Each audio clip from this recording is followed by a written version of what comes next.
walk back to the dock. Folks, you will be hearing the boat horn on a regular basis just for boating safety as we navigate the waterways. Just up ahead on the right, folks, we may be able to see several yellow-bellied slider turtles at the waterline just up ahead on the right, about the 1 o'clock position right now. They do seem to frequent this particular area of the river, so much so that we call this our Turtle Hotel. 1, 2, 3, 4, 5, 6, 7, at least 8 yellow-bellied sliders.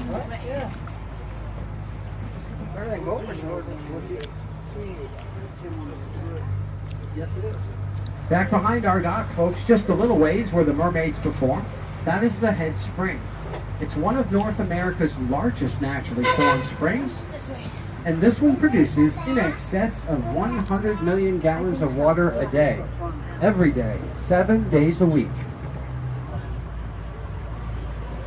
Do you have manatees in this water or no? We have manatees in this water more often deeper into the fall and then the winter months when the Gulf waters start to cool down. The water purity rate here is 99.8%, folks. That's better than most America's average tap water. So yes, it is very drinkable, but as they say, you may not want to sample it just past the kiddie pool. I see fishies. Hello, folks. Just up ahead on the left, ladies and gentlemen, if you look at the horizontally growing palm tree up ahead and on the left, this is the sable palm, the state tree of Florida, by an act of legislature in 1953. Some people refer to this as the cabbage palm, due to its inner core bud or vegetable, which is edible. If you've ever seen hearts of palm salad on a menu, that is where it comes from.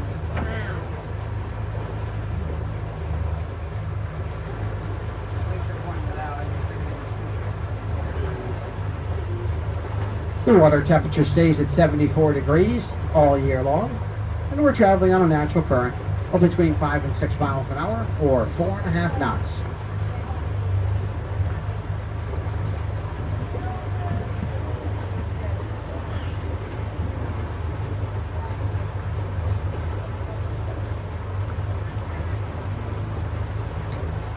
Coming through this next turn, folks, you want to look out across the river, all the way across the river to that stand of tall, longleaf pines. Up near the top on the far left-hand side, there's a dark, circular object. It's only going to be visible for a short period of time. It is directly in front of us right now. All the way across the river at the top of the longleaf pine. That dark, circular object up there, folks, is the nesting home of our two part-time residents, American bald eagles, George and Martha.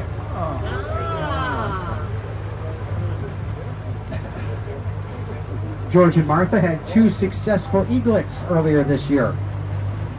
As we make this turn, it'll be visible for a few more seconds off the left-hand side of the boat. Up on top. Basically at the 10 o'clock position right now. Soon to be 9 o'clock. Right here at the top of the longleaf pine.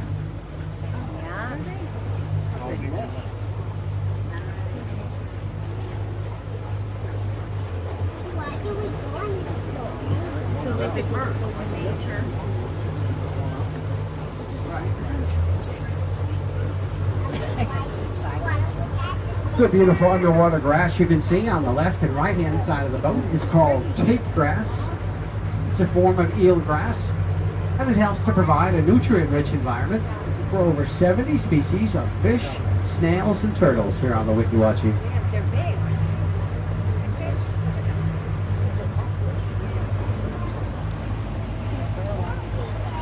Just up ahead on the right, folks, if you look at this birdhouse-like structure on the tree up ahead on the right, it's actually not a birdhouse at all. You can tell from the entry point. This one is cut into a larger oval shape, and that is to accommodate the slightly larger body mass of the American wood duck. Believe it or not, folks, the American wood duck can enter that structure at 25 miles an hour. Oh my God.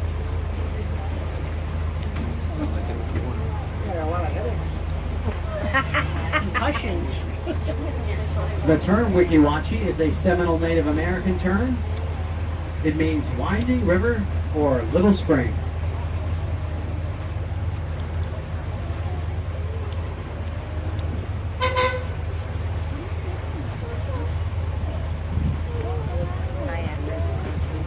The park was started in October of 1947 by a gentleman by the name of Newton Perry. We got Mr. kayakers Perry up there. Look, was a U.S. Navy diver veteran. we're gonna He sink helped to them. train U.S. Navy SEALs when he was enlisted. When he came back to this area, he collected some local talent and put on the first aqua ballet. This was many years ago, folks. Before they were mermaids, they were referred to then as aqua bells.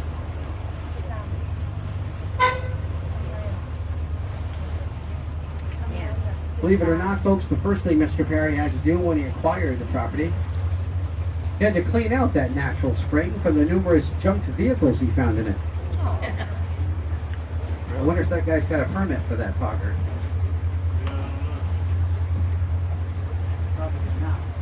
There's birds in that tree. Look at them.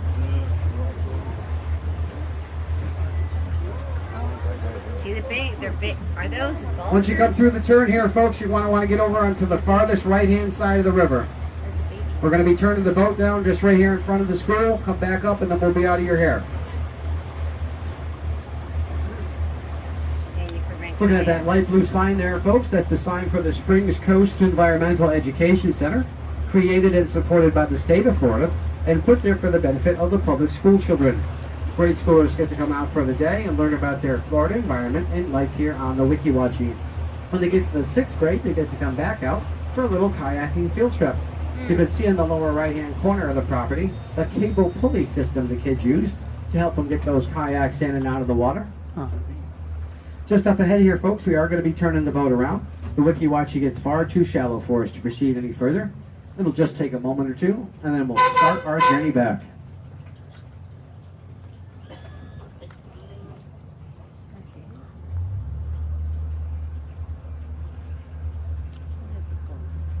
Yeah.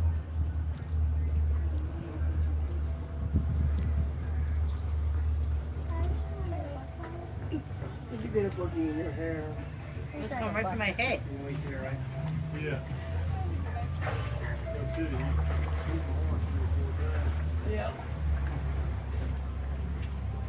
Has anyone seen any jumping fish in the river this afternoon? Those jumping fish, folks, are gray mullet. Gray mullet. They're also predominantly what you're seeing in the waters around us. And it's believed that the gray mullet jumps out of the water like that periodically for one of three reasons. One is to aerate their gills. Another is to shake off parasites. And a third is to get away from any predators. Say hello, Facebook land.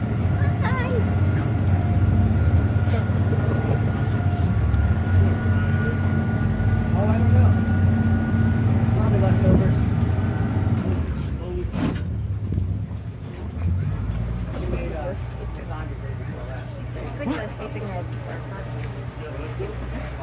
Put the taping She made 2 pans. Arm's getting tired.